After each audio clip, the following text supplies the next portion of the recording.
Welcome to episode 187 of FBI Retired Case File Review with Jerry Williams. I'm a retired agent on a mission to show the public who the FBI is and what the FBI does through my books, my blog, and my podcast case reviews with former colleagues. Today, we get to speak to, once again, retired Executive Assistant Director Dr. John Glover, who served in the FBI for 23 years, becoming the FBI's highest-ranking African American, only one of 3 direct reports to Director William Webster.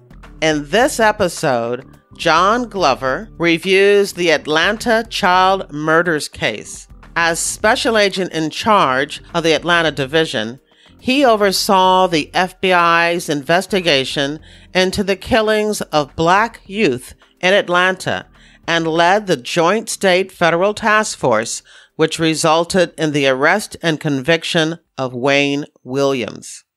During the interview, we talk about the significance of John Glover being in Atlanta to head up this investigation and what it meant to the community. I hope that you've already had the opportunity to listen to episode 186, where John Glover reviewed the history of African Americans in the FBI and his extraordinary career. Thank you to all of you who've reached out to me to tell me how much you enjoyed the episode. It was definitely a highlight of my journey as a podcaster. But before we get to the interview, I want to invite you to be a member of my reader team. In this month's issue, I review the movie Inside Man, Most Wanted for FBI policy and procedure inaccuracies, and I also ask you to help me choose the cover for the next book in my Philadelphia Corruption Squad series. My reader team is a way for me to connect with you outside of this podcast, especially if you like to read books and watch shows about the FBI. Once a month, I send out my email digest and try to keep you up to date on the FBI and books, TV, and movies. There's a link to join my reader team in your podcast app's description of this episode. The audiobook, ebook, paperback, and hardback for FBI Myths and Misconceptions are available wherever books are sold. You can find an easy link to some of the retailers in your podcast app. If you've already picked up a copy of FBI Myths and Misconceptions, thank you. Please consider leaving a review. Reviews help readers find good books. I want to thank you for your support. Now here's the show. I want to welcome my guest, John Glover, retired Assistant Director of the FBI. Hi, John. I'm so honored to have you here today. Glad to be here. This podcast is FBI Retired Case File Review. So, of course, we're going to have to talk about a case. The case is the Atlanta child murders. And if you could explain to everybody at what stage of your career you were in and your connection to that historically significant investigation. I was the special agent in charge of the FBI's office in Milwaukee. The director, Judge Webster, called me, indicated to me that he was transferring me to Atlanta to be the special agent in charge. The special agent at that time had retired. So there was a vacancy in the position, and he called me and he indicated to me that he wanted to transfer and actually promote me because Atlanta is a larger FBI field office, as you know, than is Milwaukee. So I was very, very delighted that the director had chosen me. I was honored, and I felt very good about it. And then I felt even more, actually better about it once I reflected upon it for a few minutes, realized the historical significance of being assigned to Atlanta, especially given its history, the home of Dr. Martin Luther King Jr., the kind of, not the birthplace, but one of the very significant cities in the civil rights movement. It's the economic hub of the Southeast. And it's a city in which economically African Americans are doing very well. Maynard Jackson had been elected as mayor. He was the first African American elected in a major city in the South. So with that background, I was very, very pleased to be selected to go to Atlanta to be the special agent in charge of that office. Now, at the time, there, of course, was this huge investigation. There were murders of young African American males throughout the Atlanta area. Was that part of your selection? I don't think so. And I've never really discussed it with Judge Webster, but I really don't think so. I'm not sure. Because during the summer of 1980, even though there were murders of young African American children in the city of Atlanta, I don't think the full significance of the impact had not fully evolved. A task force had not been formed. A number of the cases were seen as kind of individual cases. They had happened in a number of different jurisdictions in and around Atlanta, the city of Atlanta, DeKalb County, Fulton County, and not Douglas at that time hadn't yet. We didn't have a homicide or a body that was abandoned in Douglas County, but these were individual cases. And they hadn't really formed, it hadn't come together, not in my mind, certainly. And I don't think in the minds of the Atlanta Police Department, because I had some conversations with the then safety director, Dr. Lee P. Brown, and he saw them as individual cases. So they hadn't yet, the full impact of this case had not yet evolved, and we really didn't know what was going on in Atlanta at the time. So I don't think that my transfer and promotion to Atlanta was based primarily or on what was happening with this particular case. Well, then let me ask you just the opposite.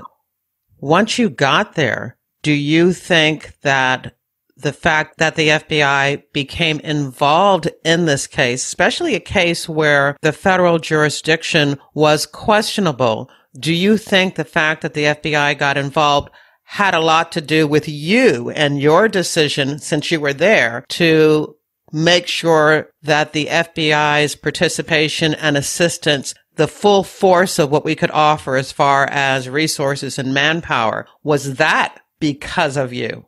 I don't think so. I think that in a number of ways it was good for the Bureau. It was good for Atlanta. It was good for the country that I was actually seen as the face of the investigation, even though, as you indicate, the jurisdiction was primarily a local jurisdiction. What happened in those early days of the investigation was the FBI was involved in the case, as you know, as we are involved in a lot of local cases. We facilitated the out-of-state leads because the Atlanta Police Department, of course, doesn't have jurisdiction outside of Atlanta. So we conducted the out-of-state leads for them. We made available the behavioral science unit. The lab was available for technical assistance, and the FBI identification division was ready and available to assist in fingerprints. So we did all the ancillary things that you could do short of investigation, because as you pointed out earlier, homicides is not a federal crime. Except in two instances. And the first is if there is a murder of a certain federal officer as a federal crime, or if the murder occurs in a federal jurisdiction, like, for instance, a federal reservation or something like that, federal property, then under those two circumstances, the FBI becomes involved in homicide cases. But other than that, FBI has no jurisdiction in local homicide cases. So we did everything we could short of being directly involved in the case. But quite frankly, that wasn't enough. The mayor wanted more direct involvement of the FBI in this particular case. He wanted FBI agents investigating this local homicide case, and did everything in his power in order to do it. When the case first started in 1979, and a little bit before I got there in early 1980, Maynard Jackson communicated, who was the mayor at that time, communicated directly with the White House. He would send telegrams to the White House. He would communicate directly with the director, Webster. He wanted FBI involvement in the case and always told that there was no FBI jurisdiction, but he continued to persist. Let me ask you a question. What was it that he believed the FBI could offer to the case that the Atlanta Police Department was not able to do? I thought he believed that we could bring greater expertise and greater resources. He hadn't really thought it through in terms of FBI jurisdiction, and that became apparent because in November 6, 1980, under the orders of the then Attorney General Benjamin Civiletti, we did become more directly involved in the case. In November 1980, there were 11 homicides and there were 4 African-American youth who were missing. So the Attorney General used those missing cases and asked the FBI, or actually ordered the FBI, to become more directly involved in determining whether or not in those cases of the 4 missing children, whether or not there was any violation of the federal kidnapping statute. And while we were doing that, do what we could to solve the major crime of local murders. Now, quite frankly, we were happy to do that because, as you pointed out a little earlier, here we were in Atlanta. We were doing everything we could short of being directly involved in the investigation. The cases started to ramp up. At about that time, we were getting about 1 child or youth missing and murdered every 30 days.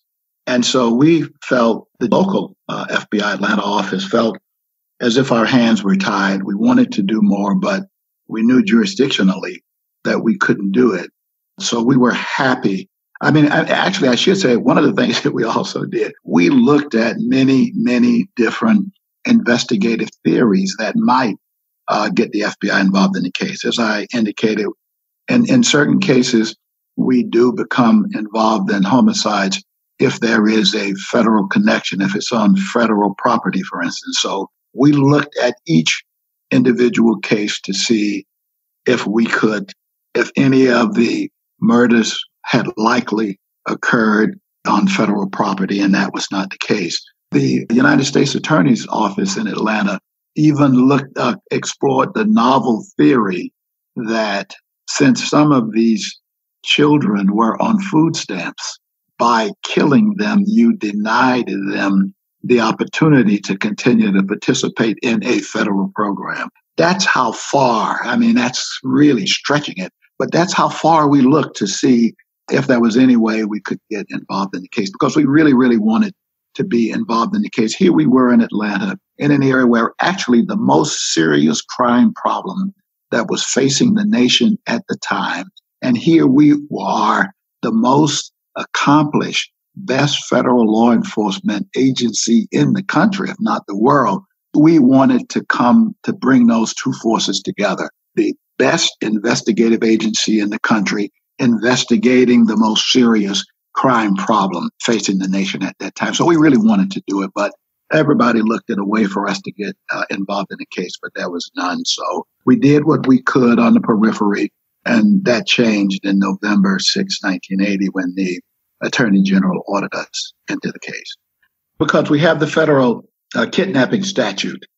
In that case, there's, of course, the 24-hour presumption that in a kidnapping case, especially in, let's call it modern times, when within 24 hours, a perpetrator could be not only out of the state, but out of the country. So the FBI gets involved in kidnapping cases, as you know, kind of early on, just kind of being there with the locals. And after a 24-hour period, if the victim has not yet been found, if the case has not been solved, then you have a seamless transition between the locals and the federals. So it was on the basis of the federal kidnapping statute that we got involved in. At the time, of course, I was the special agent in charge of the FBI office in Atlanta. I'm not an attorney. I read the Attorney General's guidance. I reviewed the statute. I had the legal advisor in the Atlanta office to look at it to make sure that we were on target here. And then the supervisor himself, who was a supervisor in the case, is Supervisor Charlie Matthews. He is an attorney. So we had legal, and plus we have very close relationships with the United States Attorney's office in the Northern District of Georgia, which is in Atlanta. So we had good legal authority and outstanding legal advice. I might add that when you look at the federal kidnapping statute, though, it was a little bit of a stretch to get us involved in that, because in those cases, there was never any overt evidence or factual basis to indicate that these were actual kidnapping cases. No one saw or witnessed an abduction. There was no ransom demand. So the normal elements of a kidnapping statute that you'd normally have were not present in these cases. Okay. I know in subsequent investigations, there was always, when a child was missing, there was always the assumption that they could have been kidnapped, which brought the FBI into many of those child abduction investigations, even when all they knew was that a child was missing. So maybe this is the case where that assumption just became a part of the FBI kidnapping violation. I don't know.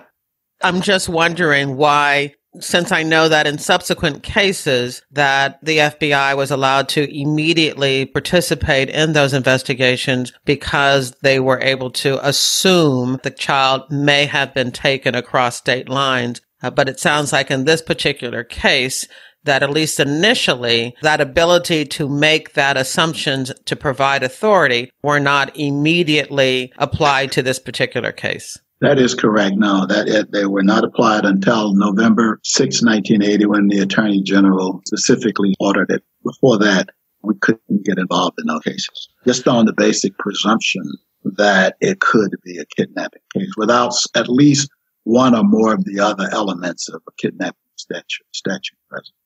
Well, I am going to link in the show notes of this episode a letter that was written to you from the Public Safety Commissioner of the City of Atlanta that is actually on the FBI website, where in August of 1980, he is asking you that the FBI open a case. And I think that's a really interesting letter. And again, it's on the FBI website, and I'll put a link to it in this episode's show notes. Yeah, they were requesting, but it's kind of interesting. As I indicated, they were asking for FBI resources, but they really didn't have a full understanding of what they were requesting. In other words, they wanted FBI agents to be directly involved in the case, but there was the belief on their part that the FBI agents would be seconded to the Atlanta Police Department. In other words, let's say another way of saying that would be that a certain number of agents would no longer be assigned to the Atlanta office. They would be seconded to the Atlanta Police Department under the authority of the Public Safety Director. So this would be a way of him getting additional resources and more experienced FBI agents to assist directly in the local homicide cases, taking orders from the Chief of Police and the Public Safety Director. And once we got involved in the case after November, I had to really disabuse them of that notion, because I got a call saying, okay, when are the FBI agents? How many agents are you going to give us? And when can we expect them? And so I had to go and meet with them and tell them that there will be no direct FBI agents under your supervision, that they will continue to be under my supervision and the supervision of the FBI. So that was a point of contention. They didn't like it, quite frankly. So are we talking about two separate investigations going on at the same time, or was there a task force formed so everybody came together with the information? The short answer to that is yes. In fact, there were numerous investigations because this was a multi-jurisdictional case. Some of the victims' bodies occurred in the city of Atlanta, some in Fulton County, Georgia, which the city of Atlanta is in, some in a nearby county, DeKalb County, some in the city of Decatur. So statutorily, each police agency has the responsibility of investigating homicide cases within their own jurisdiction. So you had those individual cases, but then it was perceived that there need to be some level of coordination with these cases. So the task force was kind of the umbrella to these individual cases. And then you had, as you also pointed out, the FBI involved in those cases, some of them, especially in the early days. When the FBI first became involved in a case, we pulled all 11 cases together and we sat down with the Atlanta Police Department. And we individually went through each and every one of those cases. It was my belief and the belief of the supervisory structure in the Atlanta office that if we really looked back at those investigations hard enough with the kind of careful, meticulous scrutiny that the FBI affords to these kinds of investigation, that there would be a lead somewhere that could lead to a suspect and the ultimate solution of the case. So when we became involved in the case, and that again was another kind of point of contention with the Atlanta Police Department, because we sat down, we demanded to look at their file. We sat down with the detectives who the case was assigned to, and we went through the cases. And when we saw some areas where we thought needed to be shored up or additional investigation that either needed to be done for the first time, or we didn't think that the investigation that was done based on the written record in the file was complete enough, we went back over each one of those cases. So the FBI did conduct this individual investigation of all of those 11 cases, while each of the local police departments was doing the same thing. And I might add, the Georgia Bureau of Investigation was also involved in this case. So the task force was a way to bring these different links together in one place so there would be a sharing of information and kind of a coordination of leads going forward. Now, you used a word that I think some listeners may have heard, and that was demanded. Could you talk about how it was felt? They wanted the FBI to participate, but they wanted the FBI to participate under, it sounds like under their terms, and now they're being second guessed? Yeah, no, I don't know if they were being second guessed, but they just didn't have a clear understanding of what they were requesting. You know, they said, well, we need some more FBI agents. Now, there's another point I think is very important to add at this time. Now, another part of the backdrop of what was happening in the city of Atlanta was what was beginning to emerge was white flight out of the city of Atlanta. You had an African-American mayor being elected for the first time, and he started to bring on certain senior political, commissioners to head certain departments. And so there were certain individuals of the white community that started to exodus the city of Atlanta. The Atlanta Police Department lost a lot of senior executives. By the time I got there in June of 1980, a number of the top officials from the city of Atlanta had left. The head of the Fulton County Sheriff's Office, the top two people in that position, had previously been senior officials in the city of Atlanta. Some individuals in DeKalb County had been senior officials.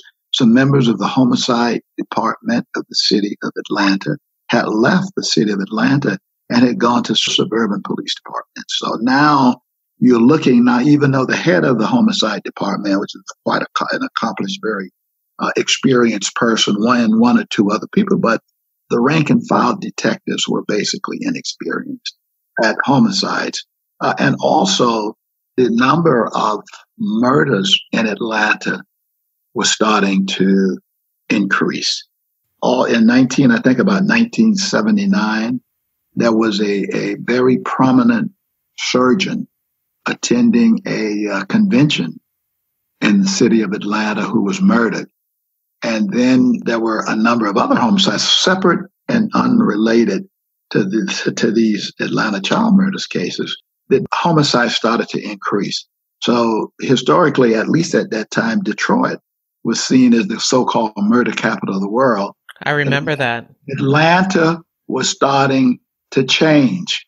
They're starting to become, let's say, evolving murder capital of the United States. So with all this background and all this backdrop, then I think the mayor wanted to see more experience. He realized he'd lost, some of his perhaps, most experienced detectives.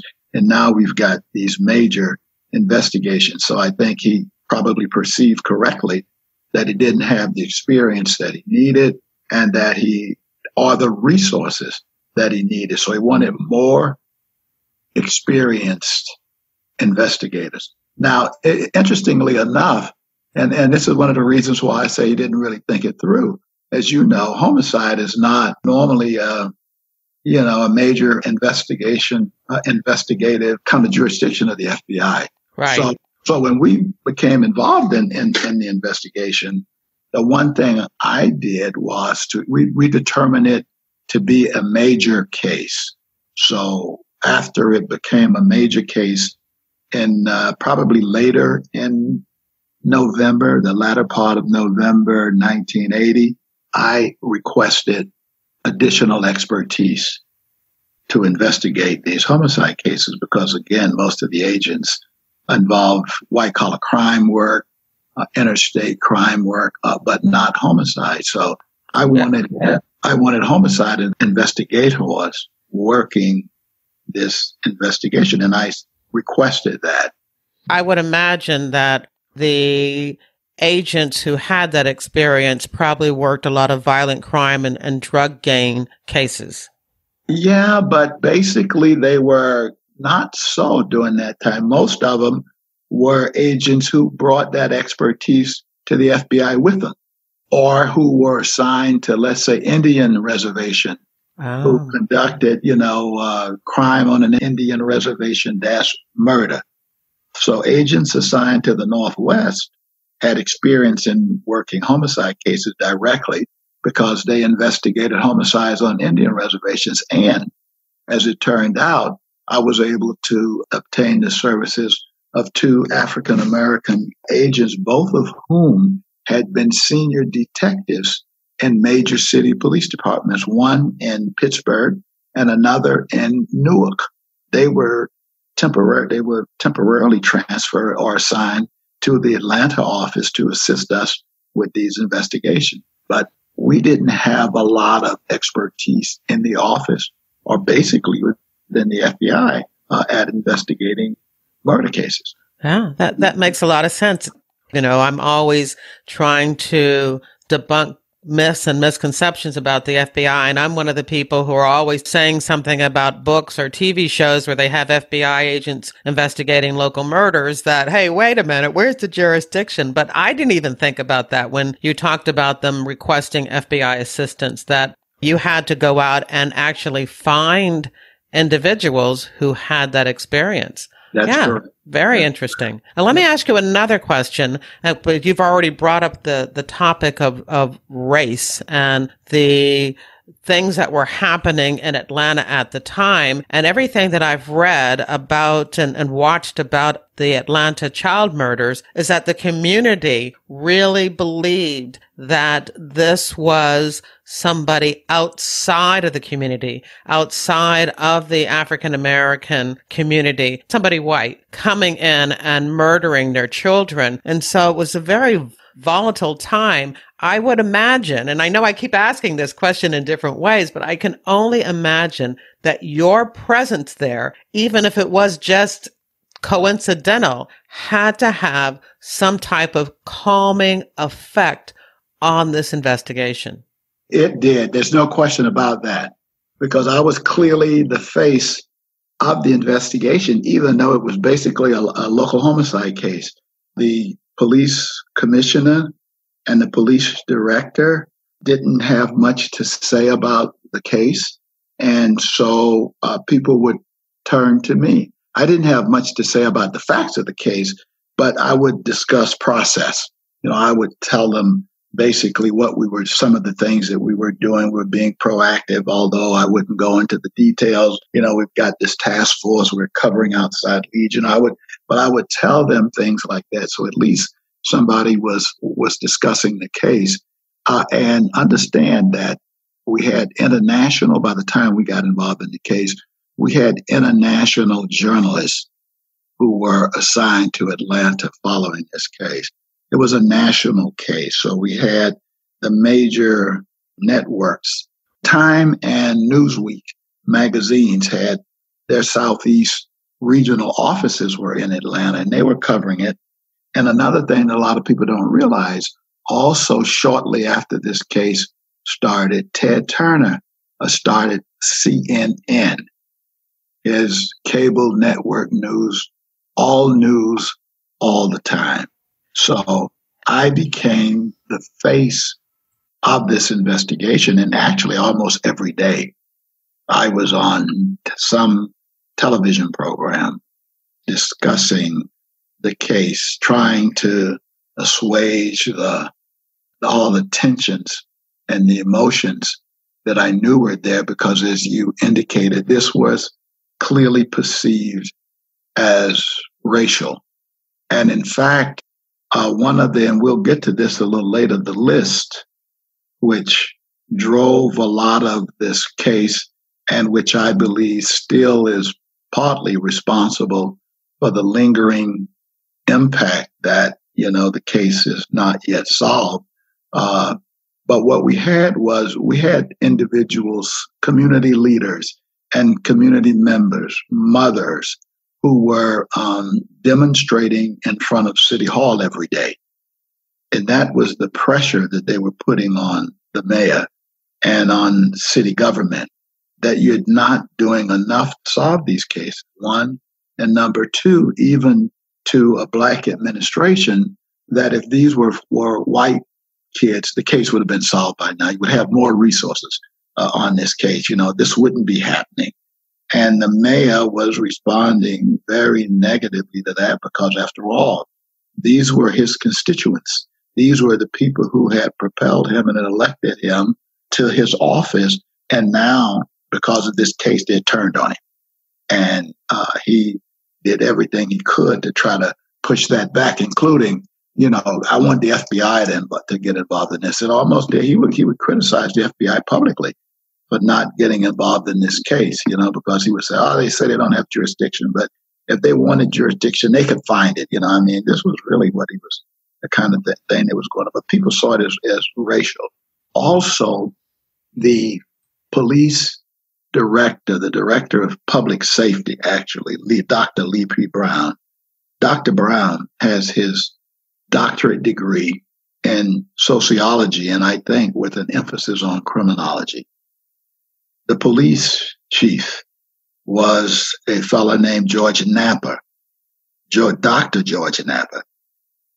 George Napper also has his Ph.D. degree in sociology with emphasis on criminology. Both of these senior law enforcement executives, sitting at the top of the department, understanding the history of serial murder cases and the fact that these are usually lone white men, played very heavily into the approach of the community, because, I didn't hear it explicitly, but they were discussing it with us because we had a different theory. The FBI believed that whoever, based on our psychological profile by John Douglas and Roy Hazelwood, believed that we were looking at a Black subject and not a white one, based on the facts and the nature of these crimes, where they occurred, In fact, Roy Hazelwood made a comment. He said, whoever's doing this is somebody who's invisible in the Black community. So who's invisible in the Black community but another Black person? And there were a number of incidents where white individuals were confronted by Black men as they were in the community, a couple of them. In fact, I had two of my white FBI agents who were going in to talk to one of the young fellows in the community, one of the youth of the community, who they thought may be a witness in the case. And two FBI agents were confronted and surrounded. Their car was surrounded by African-American men with bats in their hand. They created, during this particular crime wave, something in the Techwood housing project where a number of these kids, youth lived, called the Bat Patrol. They wanted to arm themselves, and the police commissioner said, if you arm yourself, I'm going to arrest you all because I'm not authorizing you to have guns. So then they used bats. They walked around from dusk to dawn with bats in their hand, patrolling the community and protecting their young children who were being killed. So this was a very, very emotional time. Also understand that the long history of Atlanta is that just outside of Atlanta in Stone Mountain is an annual jamboree, or whatever you might want to call it, where regional Ku Klux Klansmen have this big weekend up there on Stone Mountain, Georgia. So there was a belief whoever was responsible had to be a white person because no Black man would do this to our children. Yes, that was the theory. Yeah. Well, there's two questions then I have to ask you. And one was that you had mentioned that the FBI opened 11 cases when it's my understanding that there were about 29 murders that they suspected were all done by the same perpetrator. So why 11?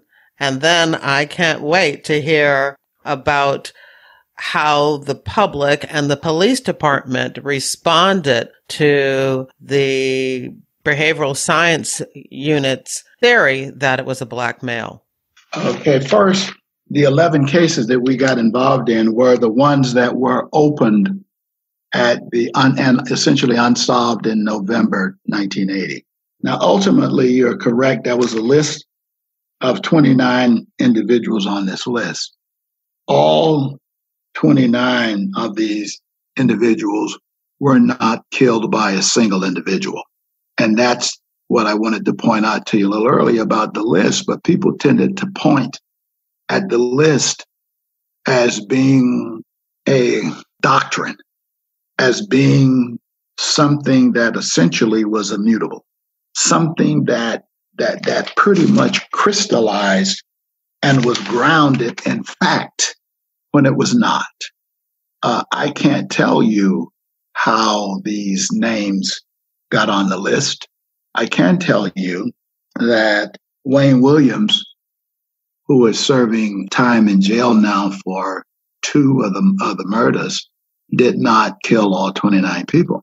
If you look at the case, there are 2 girls on the list, LaToya Wilson, and there's another young lady on the list, but Wayne Williams had nothing to do with the 2 girls on the list. And there were some of the young men or the youth on the list that he had nothing to do with.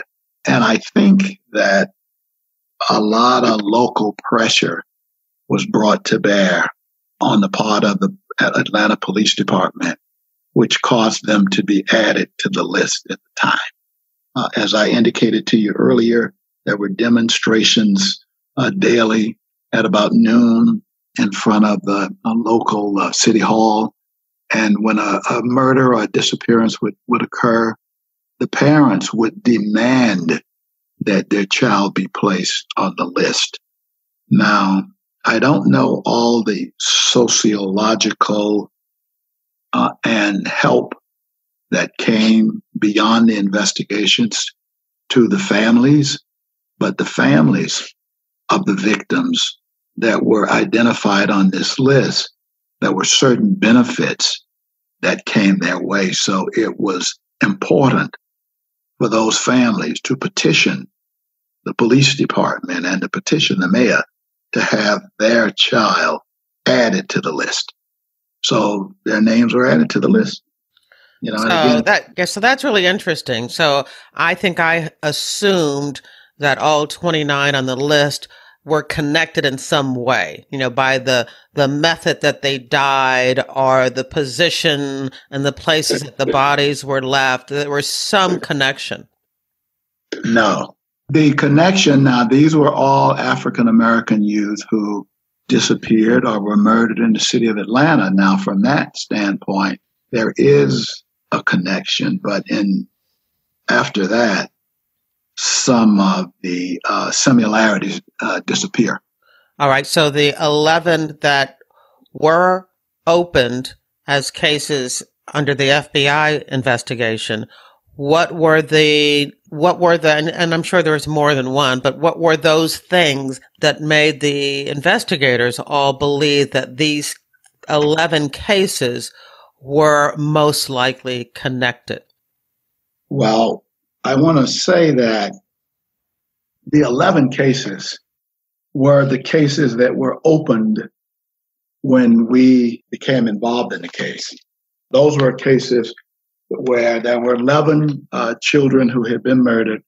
There were 4 others who were missing. And so it was those 15 cases that we got involved in initially. But the cases continued to occur. There continued to be missing children. There continued to be murdered children, even beyond it to the point where, as you indicated, till the number was ultimately 29. But now, at the same time, we were investigating the case, and it gets to be pretty interesting and pretty complex, because after we became involved in the case, and as I indicated, we went through each case and we didn't have a suspect at the end, then we started to become proactive because children continued to be murdered.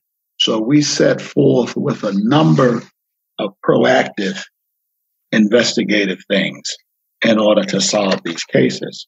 We had these various theories, I might add, some reasonable, some kind of bizarre, I'll call it, but we did investigate a number of proactive cases. What we did then, after we went through the first 11 plus the 4 missing, we started to,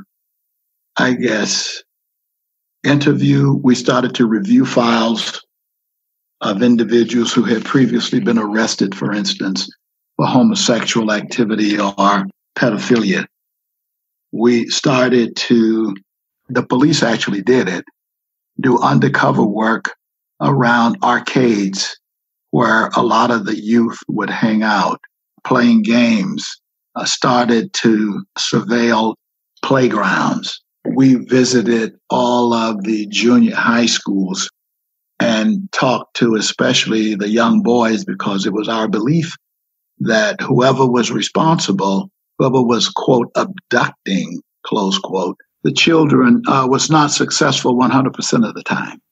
We thought that there might be some stories where if we interviewed a number of the youth, that they would tell us about a situation where one day somebody pulled up to them and tried to snatch them into a car and then give us a description of that activity. So we went to all the schools and we interviewed all of the youth. Nobody came up with anything at all that was productive. So we weren't able to do anything with that. And that was one of the frustrations, because we did everything we thought we could do. Now, we're the FBI. We did everything we could, and we still had, at the end of the day, no idea who the perpetrator was. And I indicated that there were a number of theories going on, because in addition to conducting just basic investigative work, we had to deal with a number of other situations. We had a few psychics who came into Atlanta, walked around, looked at some of the places where the bodies had been recovered, and espoused their theories in terms of, on television, in terms of what they thought was happening. And so that gave rise to the fact that, we had something related to that going on. I would imagine that the expectation was that the FBI would automatically jump on these theories and run with it, even when, logically, as investigators, some of them you could have ruled out right away. Yeah, that's true. But we left no stone unturned. If somebody had something that even seemed remotely reasonable, we have somebody, at least the Atlanta Police Department, and that was one of the functions of the task force, would run those leads down. During the course of the investigation, crime scenes were conducted. And in each case, the Georgia Bureau of Investigation Crime Lab technician was collecting hairs and fibers. And he started to put hairs and fibers together and started to see what he believed to be similarities among the hairs and fibers. Of course, it's a little bit complicated, as you know, because hairs and fibers are not singularly identifiable to one person to the exclusion of everybody else in the world as a fingerprint is. So it's similarities. But a number of these similarities started to show up. So we assigned actually Dr. Hal Dedman, who was the unit chief of the hairs and fibers, I think, unit or section at FBI headquarters. He became involved in the case. And he was able to corroborate that we had similar hairs and fibers, and he was able to do it on the basis of, kind of scientific analysis. And we found out that carpeting from one particular location was being found on a number of victims. We found that bedspread where fibers were being found on a number of victims. We found that curtain fibers. We found linings from trunks of certain cars were being found. We found blankets or a bedspread that, as it turned out, when we conducted a search of Wayne Williams' residence, came from Wayne Williams' back porch. So they were collecting hairs and fibers and able to put certain cases together based on those hairs and fibers. All right. Well, then, of course, the next question is, if that's the case, how come he was only charged with 2 murders, and those were murders of adults? Okay, 2 murders was because if you look at those individuals, even though they were older than a lot of the younger children, they were individuals who had certain physical or mental deficiencies. So that would be one thing. The second thing is that the Fulton County prosecutor did what I think is an outstanding job of staying within his evidence. In other words, even in cases where we had strong hairs and fibers that we found subsequently when they searched Wayne Williams' home, at first we were collecting them, but we didn't know the source of them. After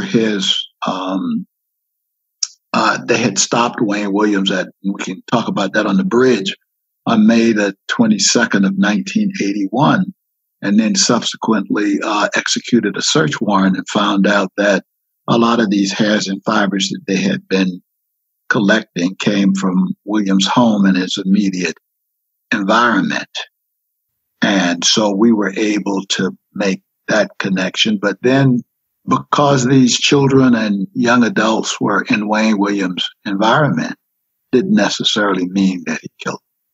So we couldn't prove that even though they had been in his environment, that he was responsible. So it was through hard work, through evidence, through interviewing, that we were able to find a few witnesses who, for instance, had seen 1 or 2 of the victims with Wayne Williams shortly before they disappeared and stuff like that. So they were able to put together a strong circumstantial case. But the best cases we had were the two cases in which he was charged. The prosecutor stayed within his evidence. And then in some cases, it was difficult for us to actually charge anybody with the homicide because some of the bodies were so badly decomposed when they were found in the woods until the coroner couldn't establish a cause of death. Mm. So in order to charge a person with homicide, you got to prove, of course, that someone was murdered. How do you do it in those instances when you find, just skeletal remains or badly decomposed bodies in the woods? So those were the other reasons why those cases were not charged. But what the prosecutors did do was to, even though they charged him with only 2 homicides, they were able to introduce evidence from 10 other cases and show that these were individuals who Wayne Williams likely were associated with. And that was somewhat controversial, but the state of Georgia Supreme Court had already indicated that, supported the theory that you could introduce evidence from crimes, although you didn't charge an individual or convict the previous individual with those crimes. So that was what was done. So essentially what happened in the trial was Wayne Williams was convicted of 2 homicides, Nathaniel Cater and Payne, and the evidence, hairs and fibers, were introduced from 10 other cases, so showing the 12. But the others were not charged, and those cases at the end of the case, after Wayne Williams' conviction, were returned to the local jurisdiction who had initial jurisdiction over like DeKalb County, etc., who continued to work the cases initially, closed them down because of lack of evidence, and then kind of just recently opened them up and took a fresh look at them, but essentially came up with the initial conclusion that, either Wayne Williams may have done it or they certainly haven't been able to develop another suspect. Well, by asking that question, I kind of threw off the flow. So why don't we go back? And you were talking about the proactive investigative methods that were used. And I understand that's how you were able to identify Wayne Williams as a possible suspect and later as the main subject. Tell us about that. Yeah, we did a number of things. We had staked out certain locations where young African American youth hung out. Arcades, playing games, movie theaters, playgrounds, and we had undercover Atlanta police officers, younger ones, hanging around those places, surveilling them, looking for any kind of suspicious activity. We also set up random roadblocks, and would just hope in those cases would be that if we really got lucky, we would be able to catch the perpetrator with one of the victims in the car. We, again, interviewed pedophiles, individuals who had a history of dealing with young people. We went to schools. We conducted the school awareness program where we interviewed all the young boys in an auditorium. We just actually had the principal to bring them into an auditorium. We asked them whether or not anybody had tried to abduct them. And if so, what were the circumstances? We got nothing with any of those cases. Now, the best break we got in the case came when the Fulton County medical examiner, under questioning on a Sunday afternoon by a television host, and was being criticized because he says, you guys, you just haven't solved this case, et cetera, et cetera. The examiner said, well, we're able to collect a lot of hairs and fibers. So, it's not publicly known, but that's what we're able to do. So one of these days we'll be able to put the case together with that. Well, All of the investigators, including myself, once we heard that, we said, no, he didn't say that, did he? Not publicly. But what happened was that the psychological profilers always remind us that the perpetrators follow the news. So in this case, Wayne Williams was following the news. He heard that. So whereas bodies had been abandoned in wooded areas, etc., he started throwing them, actually leaving them in the rivers. The idea here, of course, is that the river water will wash off any hairs and fibers that might be on the bodies. Interestingly enough, though, he left their underwear on. Can explain that. Maybe some psychologists or psychiatrists might be able to explain that, but he left their shorts on. And in many of these cases, the shorts had fiber evidence on them. Not as many as you would if the body had been fully clothed, but enough to make an association. So we looked at that and we thought, after a while, we noted that these bodies seemed to be downstream of bridges. And it occurred to us that what was happening was that whomever was responsible was throwing the bodies off bridges. And we set up then from just regular surveillances, bridge surveillances. And we decided that we would conduct these surveillances on a 30-day basis. That was a point of contention because it just was so resource intensive.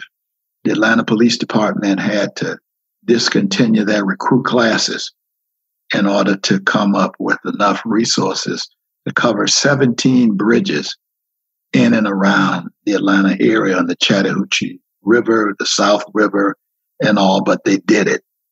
Now, on the 29th night, as fortune would have it, Wayne Williams came across the James Jackson Bridge, stopped, threw what turned out to be a body over the rail.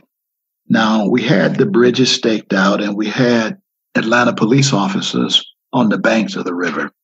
And on this particular night, one individual, Robert Campbell, and that's kind of significant because although he was a recruit, he had been swimming all of his life. So he knew the sound of a body hitting the water. And then secondly, he had been on this post for 28 previous nights and was familiar with all the thrashing around on the riverbanks at night. And even though this was in the city of Atlanta, I mean, I could tell you a lot of stories about that. They actually had some recruits who resigned during this time when they came face to face during the course of the night with certain critters down on the riverbank. They just decided that they didn't want to be a police officer anymore and resigned. Wow. But this particular Campbell heard a splash and he says, "Oh my God, I think that's a body." He took his flashlight, shone it up at the point where he thought the body had been thrown from. Now, by this time, the car was moving.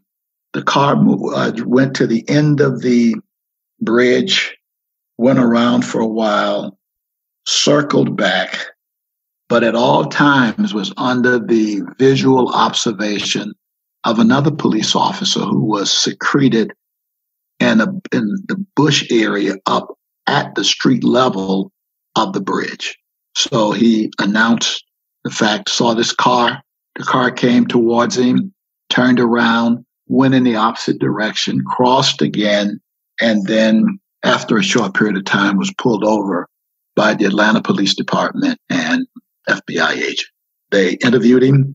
He was very cool, very on his game, although they surprised him.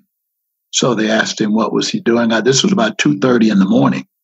They asked him, what was he doing there? And he says, "Oh, well, I got an interview about 9:30 tomorrow morning with a young lady named Cheryl Johnson. And I didn't know how to get to her house. I know she lived in, I think, the Spanish Trace Apartments. And I'm trying to find it so I won't be late for my appointment in the morning." And so they says, "Okay, what's her name?" Again, he said, gave her the name Cheryl Johnson. What's her address? He says, I don't know. It's the Spanish Trace apartment someplace. I think it's a 2-digit number, something like that. And oh, by the way, do you have a telephone number for her? And he said, yes.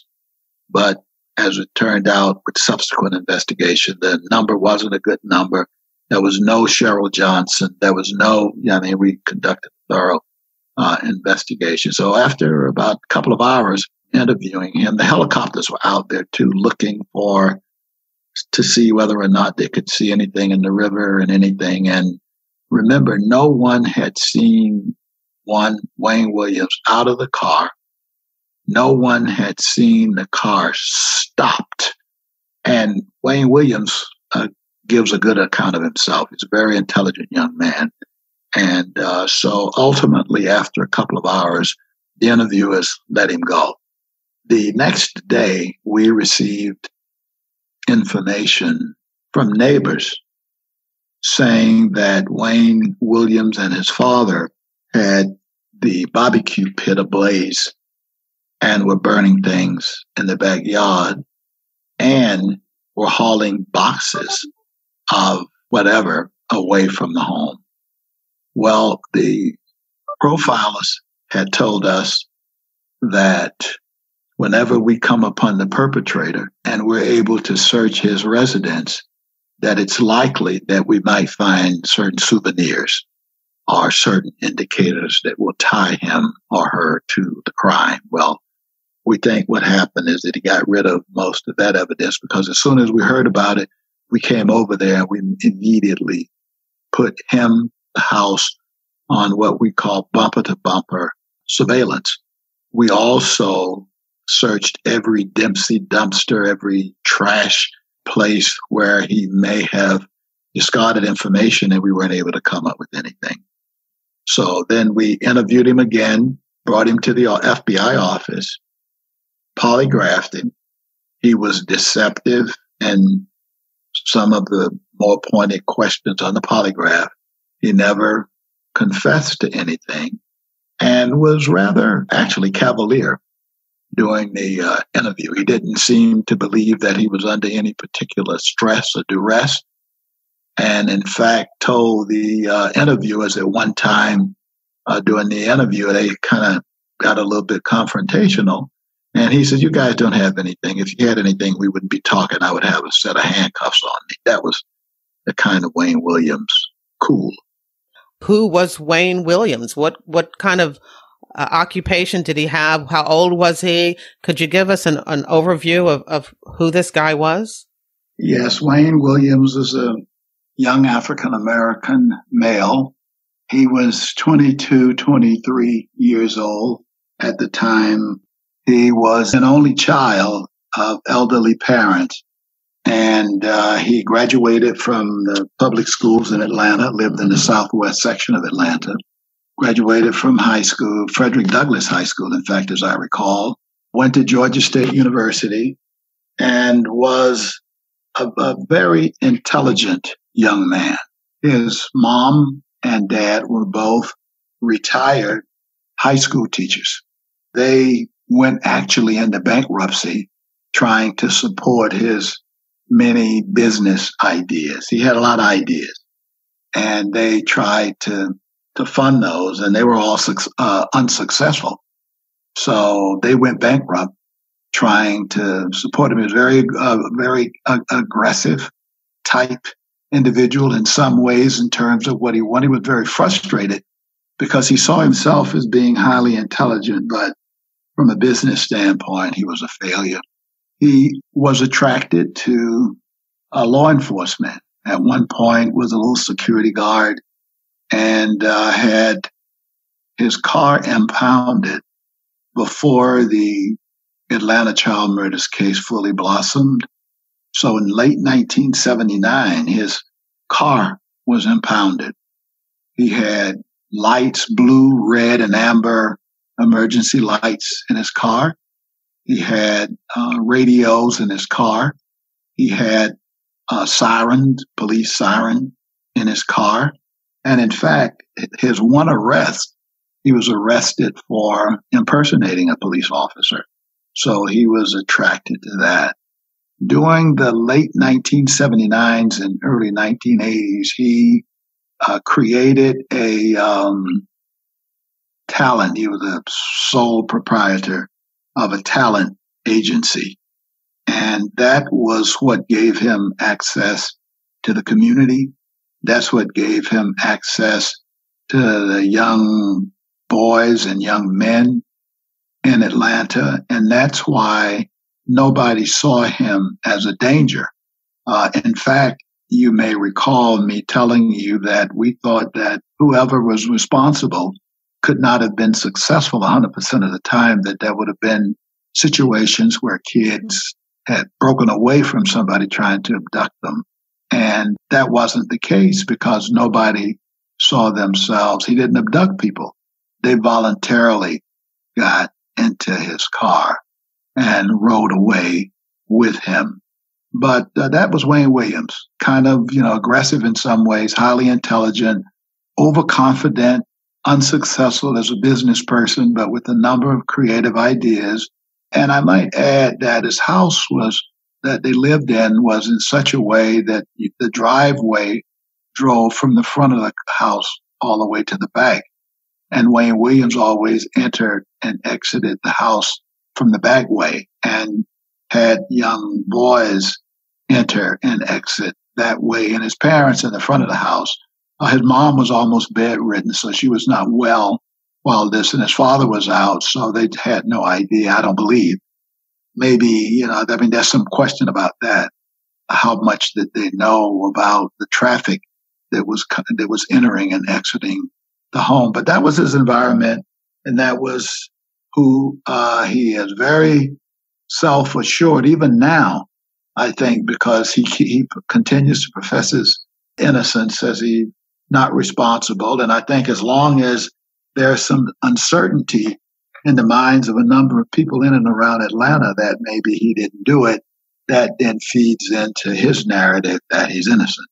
But anyway, we conducted the search of his residence, and in the process then were able to really tie in the hairs and fibers, conducted enough neighborhoods, and were able to find a few witnesses who put him, some of the victims, in his presence shortly before their disappearance, and put together a very strong circumstantial case against him. This was primarily work that was done by the FBI.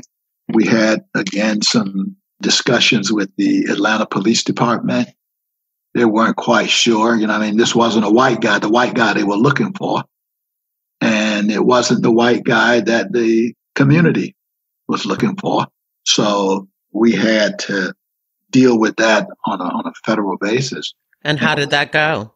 Well, actually, this is a very interesting case, because if it wasn't for the FBI involvement, I don't know how the case would have ultimately resulted. But as I indicated to you earlier, the supervisor of this case is Charlie Matthews, and he's a lawyer. We had excellent assistance from the United States Attorney's Office who were guiding the federal part of the investigation. Plus, you got me. I'm a very experienced investigator myself. So we looked at the evidence and we asked ourselves, if this was a crime on a government reservation, would we have enough information and evidence to indict and convict? And the answer to that, in our opinion, was yes. So we went to actually by this time now, we got a change of administration from the Carter administration to the Reagan administration. So we've got a new and acting United States Attorney for the Northern District, Dorothy Kirkley. So we went to Dorothy and we said, Dorothy, assume for a minute that we're making a regular presentation to you as if this was an FBI case and if it was a crime on a government reservation, and answer the questions for us whether or not you think there's sufficient evidence to indict and convict. So we laid out the evidentiary case that we had. It was circumstantial, but we believed it was very, very strong. And she said, yes, you've got enough. And so I picked up the telephone and I called the director and I said, I explained to him what had happened and told him that we'd like to come to Washington, D.C. and present have the evidence reviewed by him and by senior officials at the Department of Justice. So he said, okay. Then Dorothy Kirkley called, and she ended up talking to the Deputy Attorney General at that time, who was a fellow named Lowell Jensen, who has subsequently become a federal judge. But anyway, we traveled it within a few days. We traveled to Washington, D.C. We presented it to Judge Webster. He concurred that the evidence was strong enough. He had been a United States attorney himself and a federal appellate court judge.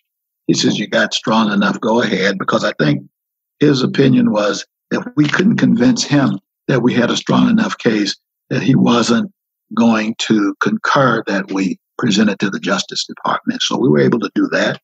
Then we went over, we presented the case to Lowell Jensen. Now, interestingly enough, Lowell Jensen, and that's one of the reasons I mentioned him by name, used to be a local prosecutor for Alameda County, California, that's Oakland, and had successfully prosecuted himself a number of local homicide cases. Lowell Jensen said, you got a strong enough case. If this was an Alameda County case, I'd prosecute. And so we said, well, would you call the district attorney in Atlanta, Fulton County, and tell him that? He said, well, no, we don't get involved in the local, but we will call the governor. So he called actually William French Smith, who was the attorney general at the time, who was out of town, who then called the Governor Busby and said, we just want you to listen. You're a lawyer, Mr. Governor. We want you to listen to a set of facts, some evidence, and you make up your own mind. So the next day, which was a Saturday, we presented the case that we had to the governor with the state attorney general present, with the Fulton County prosecutor and some of his staff present. And then we just presented the information and left. A few days later, the Fulton County prosecutor and part of his staff were making the arrest of Wayne Williams. I saw it on television. They didn't let you know ahead of time? No. Whoa. But we were able to find it out, because remember, we had Wayne Williams on lockdown surveillance everywhere he moved. We did a bumper-to-bumper surveillance on him because once we were convinced that he was our guy, we didn't want him killing anybody else. So he couldn't move without us. So we had his house staked out. And so this Sunday, along come the prosecutor and a couple of his detectives, and they went in and arrested him. And that's how I found out about it. Wow.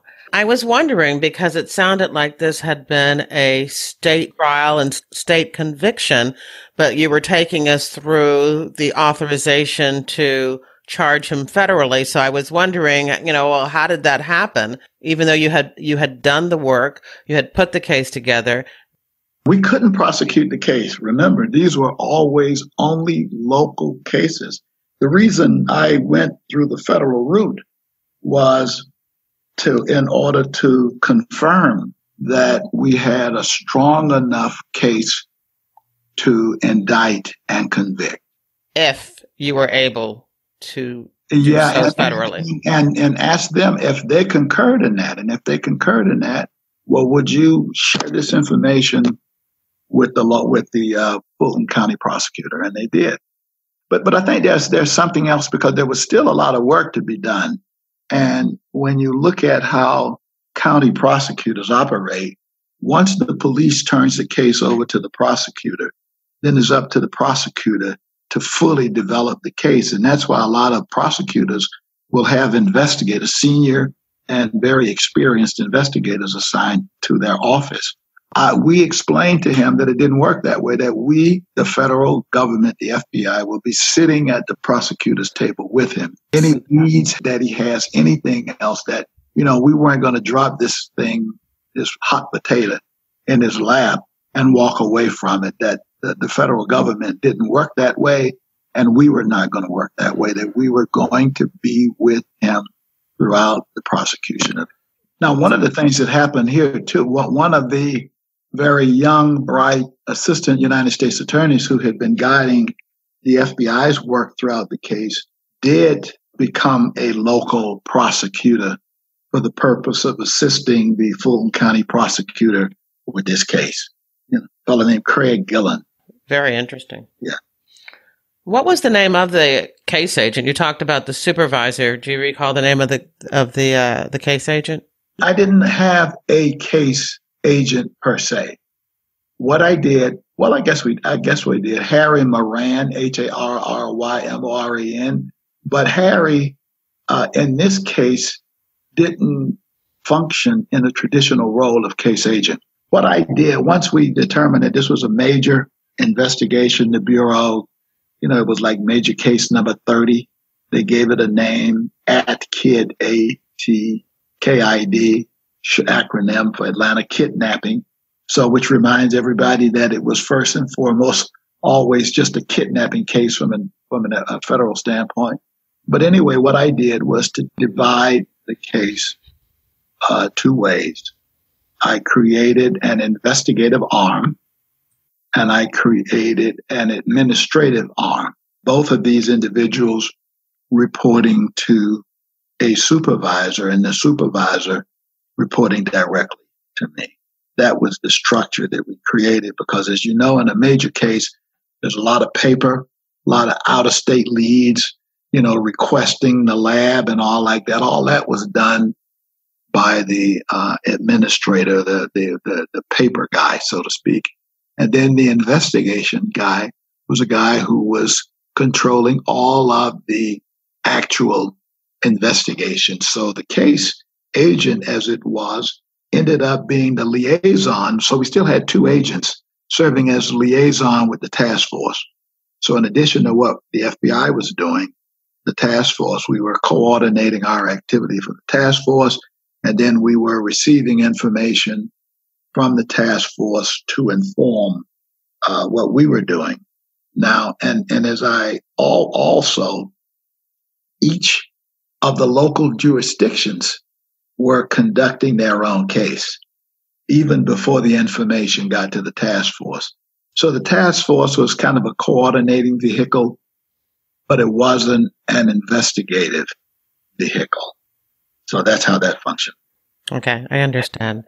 Yeah. All right. So now, although the majority of the community and the police department were thinking that the subject was going to end up being a white male, you have now identified and charged locally Wayne Williams. What was the reaction from the community? Did they believe you? It was mixed. Some people didn't believe it because it didn't fit their theory. Other individuals did, especially when homicides that were similar in nature to these stopped. And that was one of the things that we explained, that these cases stopped. Now, it becomes a little bit complex in a major city because all missing cases of young African Americans didn't stop. All homicides of young African Americans didn't stop. But all the cases where you had children who were abducted, whose bodies were found abandoned in the woods or on the side of the road or in places like that, those cases stopped. So, and people generally agreed that those cases stopped.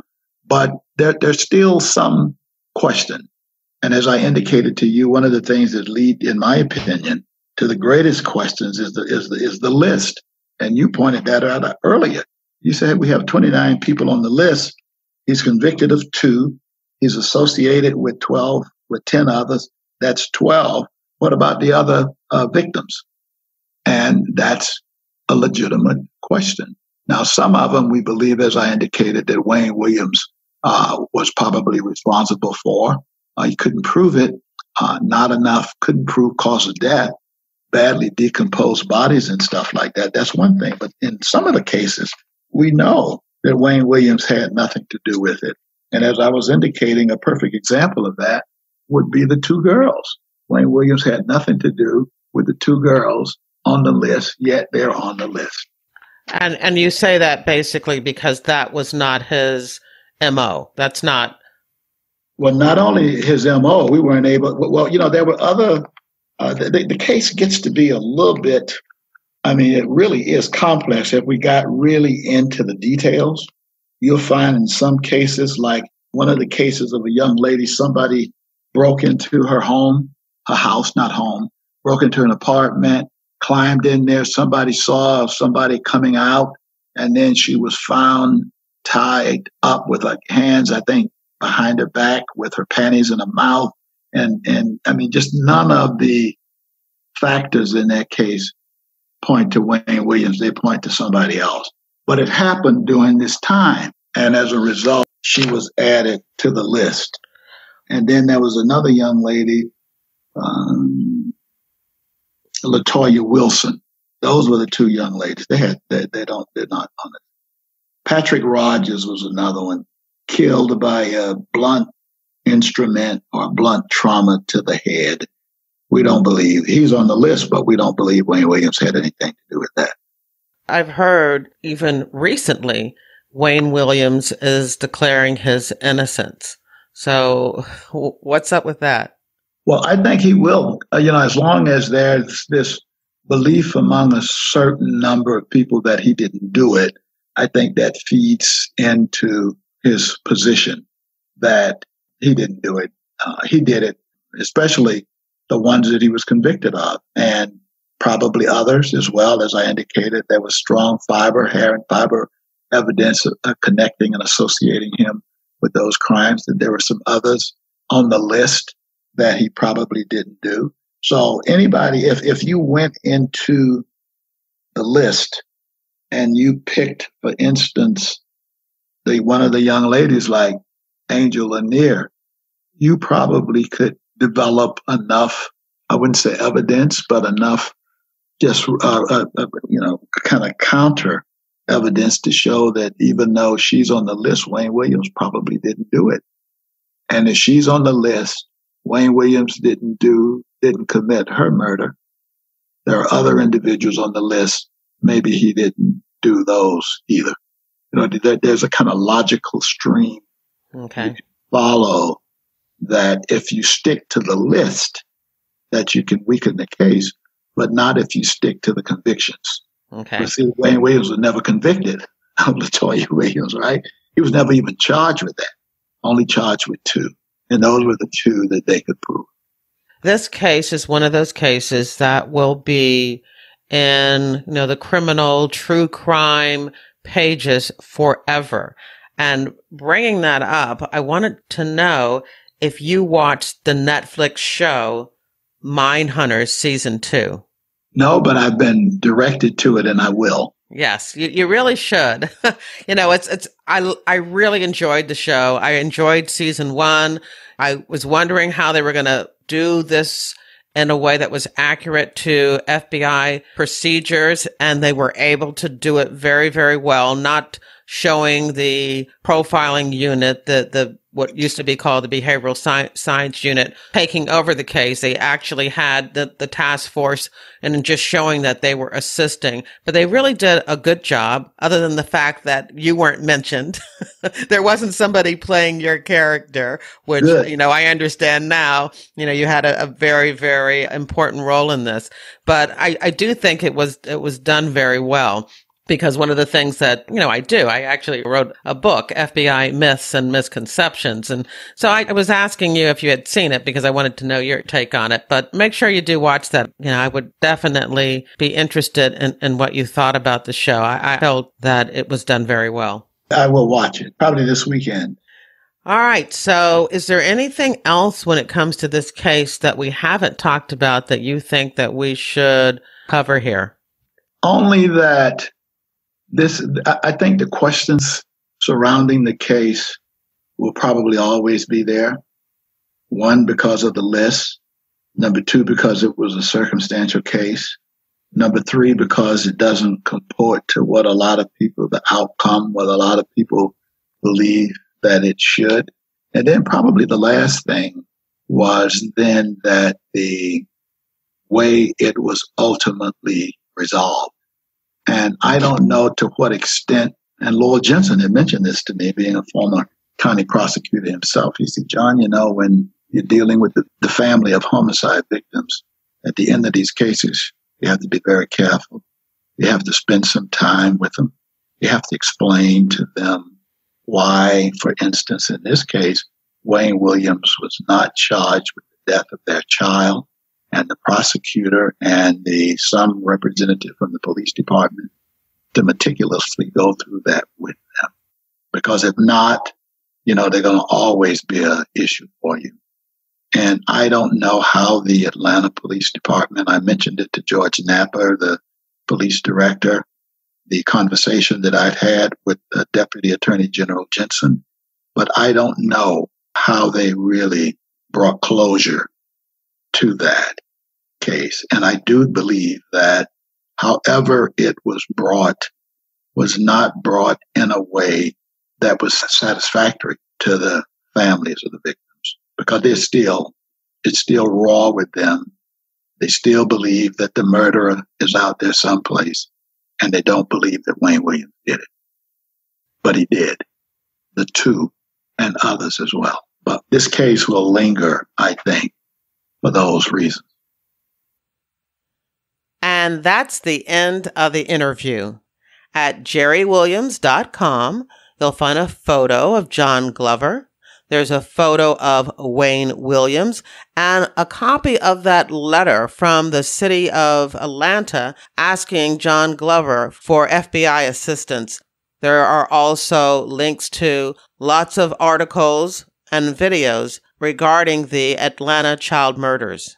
I hope you enjoyed the interview and that you'll share it with your friends, family, and associates. If they're not sure how to listen to a podcast, have them read the post on my website, How to Listen to a Podcast, and subscribe to FBI Retired Case File Review on Apple Podcasts, Google Podcasts, Spotify, or your favorite podcast app. This podcast is about true crime, but if you're also interested in crime fiction, I want to invite you to join my reader team, where once a month, I keep you up to date on the FBI in books, TV, and movies. When you join my reader team, you get access to my FBI reading resource, which is a colorful list of more than 50 books about the FBI, books written by FBI agents who have been guests on this podcast. Nonfiction, crime fiction, true crime, and memoirs. You can join on my website or use the link in the description of this episode in your podcast app. I would love it if you also check out my books. My nonfiction, FBI Myths and Misconceptions, a manual for armchair detectives, which goes through 20 cliches and misconceptions about the FBI in books, TV, and movies. And there's also my Philadelphia FBI Corruption Squad crime series. All of my books are available wherever books are sold. Thank you for listening to the very end, and I hope you come back again for another episode of FBI Retired Case File Review with Jerry Williams. Thank you.